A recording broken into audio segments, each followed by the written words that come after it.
Hello, my name is Tiffany Higgins, and I'll be discussing with you various things about English language learners, which are also referred to as ELL students. Today's information on ELL students will predominantly focus or come from Arizona. First, we should define what an English learner is according to Arizona.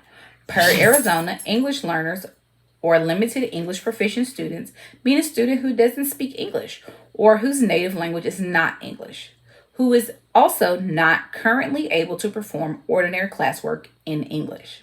Now that we have that definition, we should probably talk about some programs. One program is an ESL program, and that stands for English as a Second Language. In these programs, a trained ESL teacher either pushes into a classroom or pulls a student out of the classroom to help them develop their English skills. Bilingual programs differ in that they are using the student's native language to teach them, while either simultaneously teaching in English so they learn two languages at once, or by initially using a student's home language to build basic literacy and content knowledge and then rapidly transitioning to only English. Sheltered English instruction is where an ELL is placed in a classroom with their native speaking peers, and teachers make intentional modifications to instructions in order to provide linguistic support to help students access the curriculum. Such a modification has been used in programs that implement bilingual uses, where in a sheltered class, instruction would be in the student's home language and in English. Another program is a structured English immersion focus, where mostly or solely English is the language that is used. In this model, ELLs receive less content instruction than their non-EL peers. This is the model that Arizona uses for ELL instruction. Now, I will discuss about Arizona's language development approach. And it is currently the foundation for education that helps guide instruction and support given to English learners. Its synthesis of the research is based on a four-part principle. Part one says that the assessment-based behavior and expectation that educators will provide a safe environment while cultural and language differences can be acknowledged and respected. Part one also supports EL students by developing a student agency that provides opportunities to show mastery of comprehension. Part two, which is listed as the integrated instruction in disciplinary language and content, says that instructors or educators will combine language and content to help teach the different subjects. This principle supports it supports and encourages independent learning by teaching effective strategies. Principle 3 targets an explicit language instruction, says that educators will teach in a manner that will immerse students in a language-rich environment that encourages critical thinking and problem solving. In this particular principle, students are provided various strategies and tactics for language acquisition. Principle 4, which is about assessments, monitoring, and feedback, says that educators will use diagnostic tools, assessments, formative and summative, to measure progress. The support given, and this principle consistently provides timely and meaningful feedback. I mentioned a little bit earlier about the student agency. Well, the student agency is the outer ring in the Arizona language development approach model, which identifies the ultimate goal of language and content instruction for EL students. Basically, it's what they're trying to reach, which is to be able to use different strategies and different ways and different tools to be able to understand and comprehend the English language without necessarily needing to rely on a teacher in order for them to be able to do it.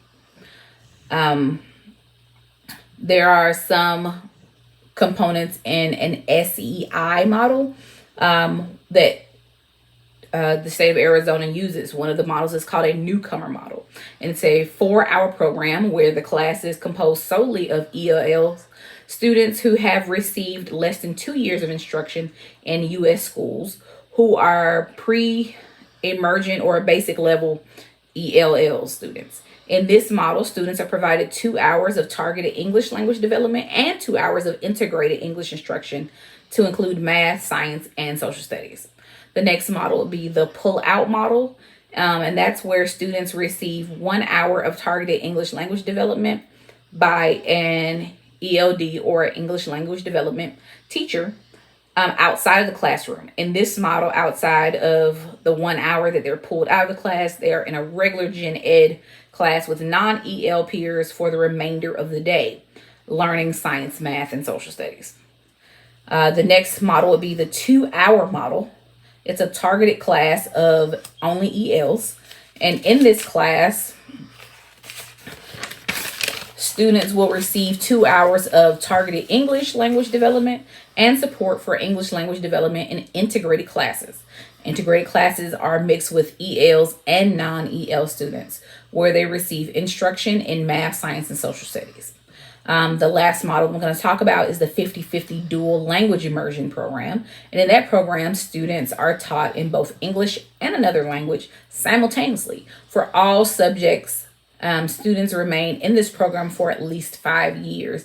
Interesting fact, we have an entire school in the state of Georgia in Clayton County called Unidos, where they actually do this, where they learn both languages, Spanish and English, simultaneously from kindergarten up through the 5th grade. It's really cool. Next, I would like to talk to you about how students are placed in ELL or classified as ELL.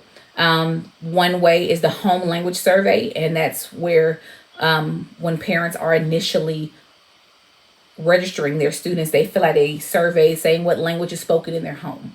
In this way, they find out that students are learning another language or have learned another language prior to learning English.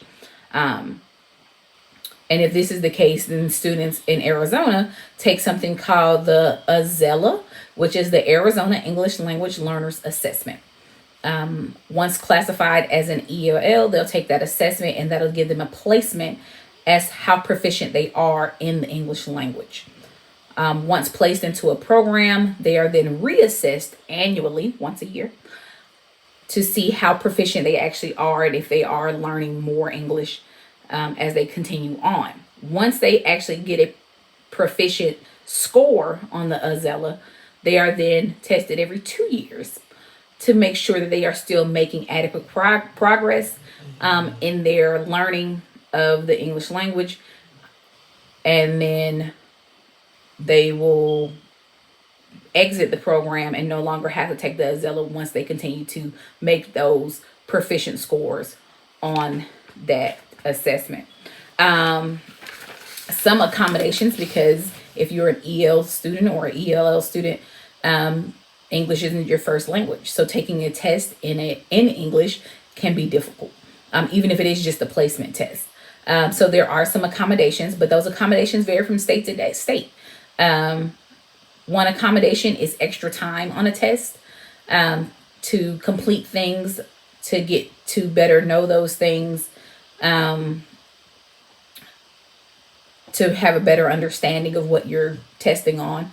Another accommodation is a smaller group setting. So instead of being in an entire class, which can make some kids nervous, especially if you already don't know the language itself, there's a smaller group setting or technically a one-on-one setting, depending on what accommodation is needed for that particular student. Another accommodation is having the directions read aloud to the student or explained. And this can be done in English or in their native language, depending on the state. So these are standard accommodations for a student, not necessarily for a student who also has ELL and IEP. That's a different thing. And those accommodations for that student would be listed in their IEPs, which is individual educational plan. So I hope that you learned a lot. It was a lot in a small amount of time for English language learners. So I hope that I was able to help you out in some sort of way.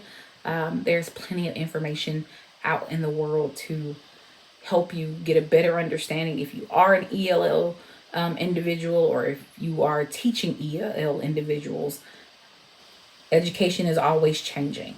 And with those changes, we must continue to do what we need to do to grow and help our students. Thank you for your time. Again, my name is Tiffany Higgins. Have a good one.